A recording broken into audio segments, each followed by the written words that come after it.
జిహాద్ యాక్చువల్గా ఈ పదాన్ని రెండు రకాలుగా పాజిటివ్ కోణంలో అంటే ముస్లింల యొక్క దృక్కోణంలో చూడాలంటే వాళ్ళ మత వ్యాప్తికి జిహాద్ అనే పదాన్ని వాడతారు. రెండవది అదే ముస్లిం సమాజానికి సంబంధించిన మత ఛాందసవాదులు దీన్ని వాడేటటువంటిది రెండవ పద్ధతి. అంటే ఫుడ్ జిహాద్ అని, లవ్ జిహాద్ అని, ఇప్పుడు కొత్తగా జిమ్ జిహాద్ అని, ఇలా రకరకాలు ల్యాండ్ జిహాద్ అని, అల్టిమేట్గా మత వ్యాప్తి చేయడం కోసం అని చెప్పి వీళ్ళు ఎంచుకునేటటువంటి లక్ష్యాలు. ఇది నేను ఉన్నట్లుగా ఎందుకు చెప్తున్నాను అంటే, ఇక్కడ కొంతమంది అంటారు కదా, మొత్తం ముస్లిం సమాజాన్ని కించపరచాల్సిన అవసరం లేదని. అది నిజమే. కానీ ఈ ముస్లిం సమాజంలో ఉన్నటువంటి కొంతమంది మత ఛాందసవాదులు ఇలాంటి వాటికి పాల్పడుతున్నప్పుడు ఆటోమేటిక్గా మనం దాన్ని అడ్రస్ చేయాలా లేదా? అలాగే హిందూ సమాజంలో కల్తీగాళ్ళు ఎవరైనా ఉంటే వాళ్ళు మతపరమైనటువంటి కోణంలో నేరం చేస్తే వీడు హిందువుగా ఈ తప్పు చేస్తున్నాడని చెప్పాలి. అలాగే వాడు నార్మల్గా ఒక నేరం చేశాడు అనుకుంటే అక్కడ మతం అవసరం లేనప్పుడు మతం అవసరం లేదు, మత కోణం తీయకుండానే అతడు తప్పు చేశాడు అని చెప్పాలి. ఇలా నేరాల్ని రెండు కోణాల్లో చూడాలి. మతపరమైన కోణం, మామూలుగా నేరాలు, వేటికవే ప్రమాదం. మతపరమైన కోణాలతో ఉండేటటువంటి నేరాలు ఇంకా ప్రమాదం. సరే, ఇప్పుడు coming to the main point, gym జిహాద్. ఇది కొంతమందికి కొత్తగా వినబడవచ్చు, కానీ ఇప్పుడు ఉత్తరప్రదేశ్ మీర్జాపూర్లో వెలుగు చూసింది. అంతకుముందు ఇతర కొన్ని రాష్ట్రాల్లో కూడా అలా వచ్చిపోయిందనమాట న్యూస్. ఈ జిమ్ సెంటర్ల కేంద్రంగా ఏం జరుగుతోంది? ఇక్కడ యువతులకు వల వేసి ఆకర్షణీయమైనటువంటి స్కీములు పెట్టి వాళ్ళతో బలవంతంగా ప్రార్థనలు చేయించటం, లేదా బుర్ఖాలు వేయించటం, ఆ తర్వాత మెల్లగా వాళ్ళని మతాలు మార్పించటం, మళ్ళీ ఇందులో లవ్ జిహాద్ ఉంటుంది. అలా లవ్ పేరిట వాళ్ళని లొంగ తీసుకోవటం, తర్వాత బ్లాక్మెయిల్ చేయడం, ఇవన్నీ జరుగుతూ ఉన్నాయి. ఇప్పుడు ఇవి బయటపడ్డాయి అన్నమాట. ఎక్కడ అంటే ఉత్తరప్రదేశ్లోని మీర్జాపూర్లో. నేను మీకు ఆలస్యంగా చెప్తున్నాను, పలు ఇతర ఛానల్స్లో ఆల్రెడీ వచ్చినటువంటి విషయమే, కానీ ఇవి ఎప్పటికీ గుర్తుపెట్టుకోవాల్సినటువంటి వార్తలు. ఈ రాకెట్ ఎలా పనిచేస్తుందో చెప్తాను చూడండి. జిమ్ జిహాద్ అనే రాకెట్ ఒక వ్యవస్థీకృత నేరం అన్నమాట. పోలీస్ డిపార్ట్మెంట్ నుంచి ఒకడు, అంటే వీళ్ళు తప్పులు చేసినా కవర్ చేయడానికి, ఇన్ఫర్మేషన్ ఇవ్వడానికి, అలా అన్నట్లుగా ప్రధాన సూత్రధారి మొన్న బయటపడినటువంటి రాకెట్ ఫరీద్, ఈ వ్యక్తి పేరు ఎక్కువగా వినిపిస్తూ ఉంది. ఇతడు మీర్జాపూర్లో పలు జిమ్లను నిర్వహిస్తూ ఉన్నాడు. ఇతను సోషల్ మీడియా ఖాతాలని అబ్జర్వ్ చేస్తే పహల్గామ్ అటాక్ టైంలో కూడా ఉగ్రవాదులకు సానుకూలంగా మాట్లాడాడు. వాళ్ళు మతం చూసి చంపితే ఎందుకు మతాన్ని చూస్తున్నారని వీళ్ళు అంటారు.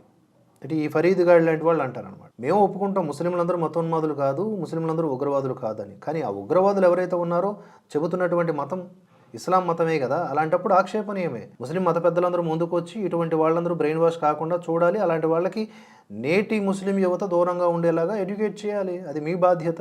సరే, ఈ ఫరీద్ గాడ్ అనేవాడు మెయిన్ దొంగ అనమాట. వీడికి పలు జిమ్లు ఉన్నాయి. ఆ తర్వాత ఇప్పటివరకు 8 మందిని అరెస్ట్ చేశారు. మౌల్వీ ఖలీరుర్ రెహమాన్ అనేటటువంటి వాడు మత మార్పిళ్లకు సహకరించినటువంటి వ్యక్తి, ఇతడు కూడా అరెస్ట్ అయ్యాడు. ఇర్షాద్, ఇతడు రైల్వే పోలీసు హెడ్ కానిస్టేబుల్ అనమాట. ఈ ముఠాకు సహకరించాడు. మరి ఏమైనా అక్రమంగా తరలించడానికి ఉపయోగపడ్డాడేమో. ఆ తర్వాత లక్కీ అలీ అనేటటువంటి వ్యక్తి, ఇతగాడు కూడా కీలక పాత్ర పోషించాడు. ఖరీదైనటువంటి కార్లు, బైకులను ఉపయోగిస్తూ జిమ్కి వచ్చేటటువంటి యువతుల్ని వీళ్ళందరూ కూడా ఆకర్షించేవారు.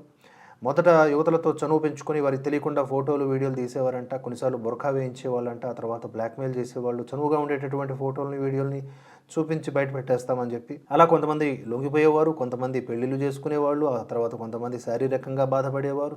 ఇలా అన్ని విధాలుగా నష్టపోయేవాళ్ళు. బాధితుల్ని భయపెట్టి వారితో మతపరమైన ప్రార్థనలు. చంగూరు బాబా తెలుసు కదా, చంగూరు బాబా ఎలా బయటపడ్డాడో. పైకేమో పెద్ద మనిషిలా కనబడ్డాడు, కానీ కోట్ల రూపాయల స్కాము, దాంతోపాటుగా ఎంతోమంది మహిళల్ని మత మార్పిళ్ళు చేశాడు. అది కూడా డబ్బులు ఎరవేసింది అమ్మాయిలకి కాదు, అమ్మాయిలు పడేసేటోళ్ళకి. బ్రాహ్మణ అమ్మాయికి అయితే 5 లక్షలు, ఇలా కులాలకు తగ్గట్టు ఒక రేటు అది కూడా ఉంది. ఇక వీరికి విదేశాల నుంచి కూడా నిధులు వస్తున్నాయి, ఎవరు ఈ జిమ్ సెంటర్లు నిర్వహించే వాళ్ళకి అని కూడా పోలీసులు చెబుతూ ఉన్నారు, విచారణ చేస్తున్నారు ఆ దిశగా. ఇప్పటిదాకా ఎంతమంది ఈ విషయంలో బలయ్యారు అంటే వందలాది మంది యువతులు బలయ్యారు. కానీ ఒక యువతి ధైర్యం చేసి ముందుకు వచ్చింది, పోలీసులకు చెప్పింది. ఆ తర్వాత విచారణ జరిగింది, వీళ్ళందరూ లోపలికి వెళ్ళారు. ఉత్తరప్రదేశ్ మీర్జాపూర్లో ఈ ఘటన జరిగింది. ఇప్పుడు బయటకు వచ్చినా కూడా అంతకుముందు భోపాల్, మధ్యప్రదేశ్ భోపాల్లో కూడా, అలాగే ఇండోర్లో కూడా ఇలాంటి ఘటనలే జరిగాయి. అక్కడ జిమ్లలో కూడా ఇలాగే జరుగుతుంది. కనుక జిమ్ సెంటర్లు ఎవరు నడుపుతున్నారు, వాళ్ళ యొక్క ఆలోచన ఏంటి? ఇంకోటి, ఈ మధ్య కొత్త పైత్యము, జిమ్ సెంటర్ల నిర్వాహకులతో శరీర భాగాలను తాకించుకొని మరి చాలా దరిద్రంగా ఉంటాయి ఆ సన్నివేశాలు చూడడానికి. ఈ వ్యాయామాలు చేస్తూ ఉంటారు. ఉంటే అక్కడ ఉన్నటువంటి ఫిమేల్ ట్రైనర్తో నేర్చుకోవాలి ఆడవాళ్ళు, లేకపోతే మూసుకొని మీకు వచ్చినటువంటి వ్యాయామాలు చేసుకొని పోవాలి. అంతేగాని మగ ట్రైనర్లతో ఆ యొక్క వ్యాయామాలు నేర్చుకోవడం ఏంటి? ఆలోచించండి, అవి చూడడానికి ఎంత భయంకరంగా ఉన్నాయో. అలాగే ప్రస్తుత ఈ పరిస్థితి మీద ఎన్హెచ్ఆర్సీ కూడా సీరియస్ అయింది. జాతీయ మానవ హక్కుల కమిషన్ సుమోటోగా స్వీకరించింది. జిమ్ సెంటర్లలో మహిళల భద్రతకు సంబంధించి మార్గదర్శకాలు రూపొందించాలని కేంద్ర రాష్ట్ర ప్రభుత్వాలకు నోటీసులు కూడా జారీ చేసింది. పోలీసులు కూడా స్ట్రింజెంట్ యాక్షన్ తీసుకుంటున్నారు. సీరియస్గా తీసుకొని నిందితులపైన కఠిన చర్యలు తీసుకుంటున్నారు. గ్యాంగ్స్టర్ యాక్ట్ కింద కూడా కేసులు పెట్టేటటువంటి అవకాశం ఉంది. అందుకని ధైర్యంగా ఉండండి యువతులు, అప్రమత్తంగా ఉండండి. ఎవరిని పడితే వాళ్ళని నమ్మకండి, ముఖ్యంగా హిందూ యువతులు.